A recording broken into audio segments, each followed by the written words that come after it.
अस्सलाम वालेकुम। I hope you all fine. हमारा आज का टॉपिक है आदाब तिलावत। जब लफ्ज़ तिलावत का इस्तेमाल हो तो इससे हमारे जहन में ये बात आती है कि ये कोई आम पढ़ाई की बात नहीं हो रही, ये बात कुरान मजीद की हो रही है। कुरान मजीद वो किताब है जो अल्लाह पाक ने आप सल्लल्लाहु अलैहि वसल्लम पर नाज़िल फरमाई। आप सल्लल्लाहु अलैहि वसल्लम हमारे आखिरी नबी हैं, इस वजह से कुरान मजीद हमारी आखिरी आसमानी किताब है। कुरान के मायने क्या हैं स्टूडेंट्स? लफ्ज़ कुरान के मायने हैं वो किताब जो बहुत ज़्यादा पढ़ी जाए। चूँकि अल्लाह ताला की आखिरी किताब कसरत से पढ़ी जाती है, इसलिए इसका नाम कुरान मजीद रखा गया। आप सल्लल्लाहु अलैहि वसल्लम 1400 साल पहले इस दुनिया में तशरीफ़ लेकर आए और ये कुरान आप पर नाजिल हुई और क़यामत तक के लिए आप सल्लल्लाहु अलैहि वसल्लम के बाद ना कोई नबी आएंगे और ना ही कोई किताब नाजिल होगी। इट मीन्स कि हमें क़यामत तक अपनी तमाम तालीमात जो हैं वो इस किताब से हासिल करनी है। इसलिए ये किताब जो है ये कसरत से पढ़ी जाने वाली किताब है, इसलिए इसका नाम जो है वो कुरान पाक रखा गया। नेक्स्ट पॉइंट है नज़ूल। कुरान पाक एक ही वक्त में नाजिल नहीं हुआ, इसको नाजिल होने में 23 साल का अरसा लग गया। आप सल्लल्लाहु अलैहि वसल्लम पर कुरान पाक थोड़ा थोड़ा करके नाजिल होता गया और इस अरसे को 23 साल लग गए। अल्लाह पाक का फरमान है बस जितना आसानी से हो सके कुरान पढ़ लिया करो। मतलब ये नहीं कि हमने कुरान पाक अगर हमने पढ़ना स्टार्ट कर दिया है तो हम बेदिली के साथ उसको पढ़ते ही चले जाएं। आप कुरान पाक को उतना पढ़ें जितना आप इत्मीनान से पढ़ सकें। अल्लाह पाक का भी यही फरमान है कि बस जितना आसानी से हो सके उतना कुरान पढ़ लिया करो। ये नहीं कि हमने कोई टारगेट सेट कर लेना है कि आज मैंने 2 पारे पढ़ने हैं, 3 पढ़ने हैं या 4 पढ़ने हैं, या मैंने 1 वीक के अंदर जो है वो कुरान पाक को कंप्लीट करना है। इसका असल अजर आपको तब मिलेगा, आपको इसकी नेकियां तब मिलेगी जब आप इसको दिल के साथ, आसानी के साथ और सुकून के साथ बैठ के पढ़ेंगे। ये नहीं कि हमने कोई रेस लगा लेनी है कुरान पाक को पढ़ने के लिए, नहीं। जो भी काम आप दिल से करेंगे वो अल्लाह की नज़र में जो है वो ज़्यादा काबिल कबूल होगा। कुरान पाक के एक लफ्ज़ को पढ़ने से 10 नेकियां मिलती हैं। तो कुरान पाक को खूब ठहर ठहर के पढ़ें, समझ कर पढ़ें, ताकि इससे आपको फ़ायदा हो।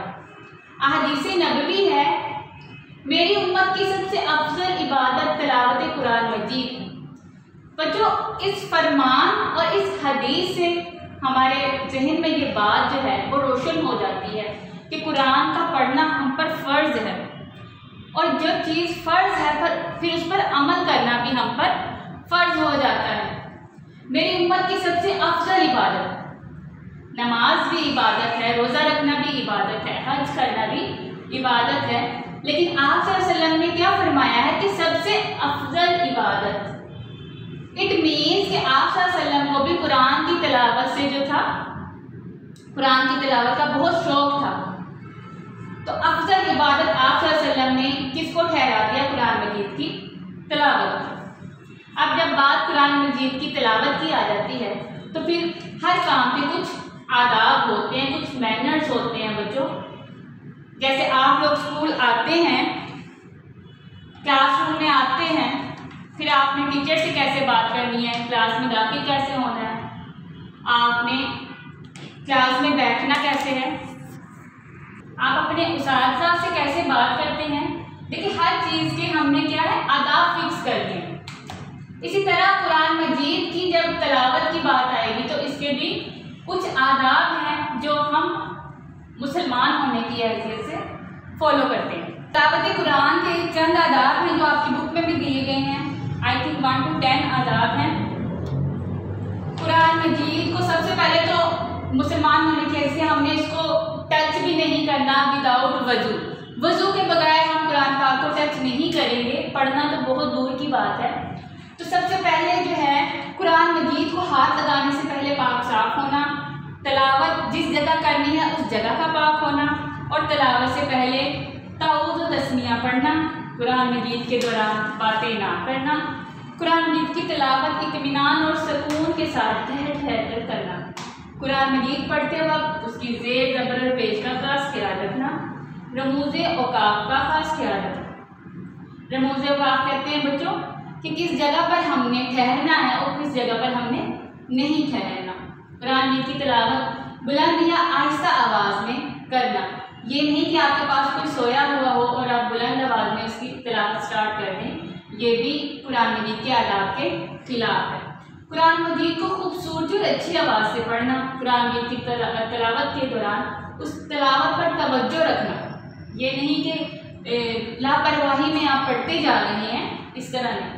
कुरान मजीद को उतना पढ़ें जितना आप पढ़ सको, और यही बात एंड पर भी है लेसन के कि कुरान मजीद की तिलावत को बोझ नहीं समझना चाहिए, इसके अदब और एहतराम का ख्याल रखना चाहिए। नबी पाक सल्लल्लाहु अलैहि वसल्लम फरमाते हैं तुम में से बेहतर वो है जो कुरान सीखे और दूसरों को सिखाए। इस बात से भी कुरान मजीद की तिलावत की अहमियत का हमें अंदाज़ा होता है कि कुरान पाक को पढ़ना और पढ़ाना जो है ये हम मुसलमान होने की वजह से हम पर एक फरीज़ा है। आज के इस टॉपिक में हमें कुरान पाक की फजीलत और उसकी तिलावत के आदाब के बारे में पता चला।